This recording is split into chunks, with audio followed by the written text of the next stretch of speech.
एक रसोई। विनीता, रेनू और कोमल में अक्सर लड़ाई होती है और उनकी लड़ाई का कारण है रसोई। तीनों की शादी एक ही घर में हुई है और उस घर में एक ही रसोई है। उन तीनों की सास सरोज अपनी बहुओं की इस आदत से बहुत परेशान रहती है। आइए जानते हैं कि सरोज अपनी बहुओं को कैसे सुधारेगी। आज माँ जी के लिए इतना अच्छा खाना बनाऊंगी कि सब उंगलियां चाटते रह जाएंगे। ये कहते हुए विनीता सीधे किचन में चली गई और खाने की तैयारी करने लगी। इसके बाद कोमल भी किचन में आ गई। अरे विनीता दीदी, आप अकेली किचन में काम कर रही हो। मुझे बुला लिया हो तब मैं आपकी मदद करवा देती। अरे नहीं नहीं, रहने दो। तुम्हें काम करने की कोई ज़रूरत नहीं है, अब तो सारा काम हो चुका है। हाँ, काम तो हो गया है लेकिन किचन कितना सारा बिखरा पड़ा है। आप काम कम करती हो, सामान ज़्यादा बिखेरती हो।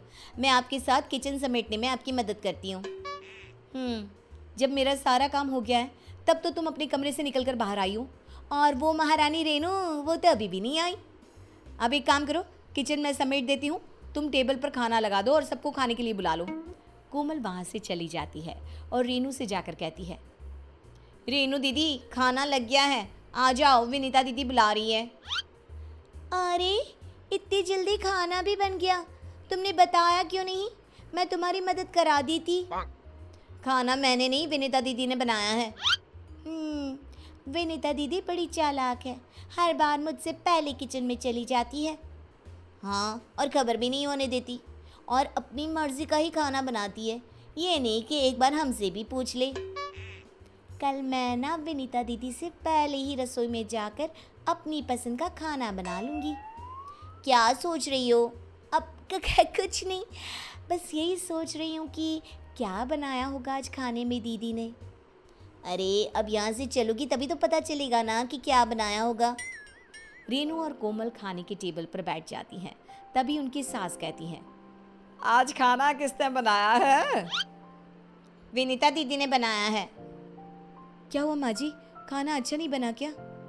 खाना तो तुम अच्छा बनाती हो, लेकिन आज तुमने लौकी की सब्जी बनाई है, इसलिए बोल रही हूँ। हाँ, लौकी सबसे ज़्यादा विनीता दीदी को ही तो पसंद है। कल सुबह भी हमने लौकी ही खाई थी।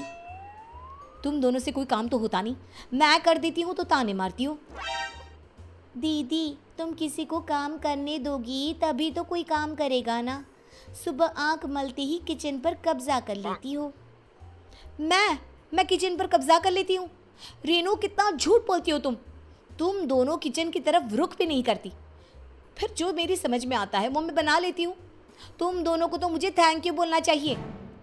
दीदी, आप बार बार हम दोनों का नाम क्यों ले रही हो? मैंने तो आपसे कुछ नहीं कहा। और रेनू गलत ही क्या कह रही है? आप किचन का पीछा छोड़ो, तभी तो हम में से कोई किचन के दर्शन करेगा। जब तीनों बहुओं को बहुत देर हो गई लड़ते लड़ते, तो उनकी सास उन तीनों को डांटते हुए बोली, चुप रहो तुम तीनों, अपना अपना मुंह बंद कर लो, खाते समय भी चैन नहीं है तुम तीनों को। सास की बात सुनकर तीनों बहुएं चुप हो जाती है और खाना खाते हुए सोचती हैं, कल सुबह तो मैं जल्दी उठकर अपनी पसंद का कटलेट बनाऊंगी, फिर देखूंगी विनीता दीदी क्या करती हैं। कल का खाना तो मैं ही बनाऊंगी, और वो भी अपनी पसंद की भरता बैंगन। सबको वही बैंगन खाना होगा। देखती हूँ ये दोनों मेरे होते हुए किचन में कैसे आती हैं। खाना तो इनको वही खाना होगा जो मैं बनाऊंगी। अब तीनों बहुएं कल रसोई में प्रवेश को लेकर अपने अपने स्तर पर युद्ध की तैयारी करने लगी। और अगली सुबह कोमल जल्दी से उठकर रसोई घर में गई। लेकिन जैसे ही वो रसोई में गई तो वहाँ पहले से ही रेनू मौजूद थी। अरे रेनू, रात भर सोई नहीं क्या, जो इतनी सुबह उठकर कटलेट बना रही हो? मैं तो रात को जल्दी सोई थी और सुबह जल्दी उठ गई। लेकिन आप ये बताओ कि इतनी सुबह सुबह कैसे उठ गई? कोई ख़ास बात है क्या? मैंने सोचा था सुबह जल्दी उठकर एग ब्रेड बनाऊंगी, लेकिन अब तो ये कटलेट ही खाने पड़ेंगे। कोई बात नहीं, नाश्ता बना लिया है तो लंच में भरमा बैंगन मैं बना दूंगी। हैं? बैंगन? बैंगन कौन खाएगा? वैसे भी बहुत भयानक बनाती हो। देखो, जो तुमने कटलेट्स बनाया ना, इससे भयानक तो कुछ हो ही नहीं सकता। एक बार खाकर तो देखो मेरे हाथ के कटलेट, होश ठिकाने आ जाएंगी। तुम्हारे हाथ के कटलेट खाकर होश ठिकाने नहीं आते, बल्कि इंसान अपनी याददाश्त भूल जाता है। आप ना बार बार मेरी इंसल्ट कर रही हो। मैं आपकी नहीं, आपके कटलेट की इंसल्ट कर रही हूँ। इस तरह दोनों बहुओं में जमकर लड़ाई होने लगी और उनकी लड़ाई की आवाज़ सुनकर विनीता और सरोज किचन में आई। तुम दोनों क्यों सुबह सुबह चूहों की तरह लड़ रही हो? बस एक बिल्ली की कमी थी, अब तो वो भी पूरी हो गई। क्या कहा तुमने? कौन है बिल्ली? कोमल बिल्ली है, जेठानी ची बिल्ली है। मैंने कटलेट बना लिया है तो ये मुझसे लड़ रही हैं। कोमल बहू, क्यों लड़ रही हो? माँ जी, मैंने तो बस इतना कहा कि कटलेट तुमने बनाया है तो लंच में बैंगन मैं बनाऊंगी। आप ही बताओ मैंने क्या गलत कहा? ठीक है, लंच में बैंगन तुम बना लेना, लेकिन घर में बैंगन है ही नहीं। तुम नाश्ता करके बाजार चली जाओ और बैंगन ले आओ। कोमल ने ऐसा ही किया। वो बाजार चली गई और बैंगन लाकर बना दिए। विनीता और रेनू ने सोचा, मैंने नाश्ता और लंच तो इनकी मर्जी से कर लिया, लेकिन डिनर तो मैं ही बनाऊंगी। डिनर की तैयारी मैं अभी से शुरू कर देती हूँ, इन दोनों को रात को काम करने का मौका ही नहीं मिलेगा। रेनू ने ऐसा ही किया। रात के लिए राजमा पानी में डालकर रख दिया। विनीता को इस बात का पता भी नहीं था। उसने भी रात के लिए आलू उबाल कर रख दिए। अब कोमल को तो ये बात पता ही नहीं थी कि बाकी दोनों ने खाने की तैयारी पहले से कर ली है, तो उसने शिमला मिर्च और आलू काटना शुरू कर दिया। ये देखकर रेनू ने कहा, ये क्या कर रही हो? लगता है आंखें खराब हो गई है। रात के खाने के लिए सब्जी काट रही हूँ। नहीं, दिमाग खराब हो गया है। रात के खाने के लिए तो राजमा मैंने कब का पानी में भिगो कर रख दिया है। मैं राजमा चावल बनाऊंगी। ये तुमने क्या किया रेनू? मैंने तो आलू की सब्जी बनाने के लिए आलू को उबाल कर रख दिया है। अरे मुझसे भी कोई पूछेगा क्या, या अपने ही मन की करोगी? आज शिमला मिर्च आलू ही बनेंगे। नहीं, आज राजमा चावल बनेंगे। देखो, तुम दोनों मुझसे छोटी हो, तुम दोनों को मेरी बात माननी पड़ेगी।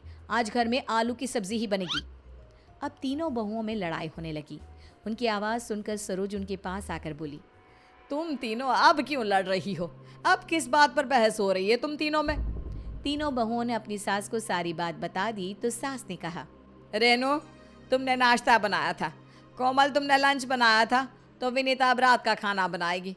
और देखो, मैं तुम्हारी रोज रोज की लड़ाई से ना परेशान हो गई हूँ, इसलिए कल से तुम तीनों ऐसा ही करोगी। एक बहू सबके लिए नाश्ता बनाएगी, एक लंच और एक बहू डिनर। मगर माँ, मगर वगर कुछ नहीं। तुम तीनों आपस में ऐसे लड़ती हो जैसे देवरानी जेठानी नहीं कोई पिछले जन्म की दुश्मन हो। सरोज अपना फरमान सुनाकर वहाँ से चली गई और तीनों बहुओं ने ऐसा ही करना शुरू कर दिया। एक बहू नाश्ता बनाती, दूसरी बहू लंच और तीसरी बहू डिनर। लेकिन लड़ना उनका तब भी बंद नहीं हुआ।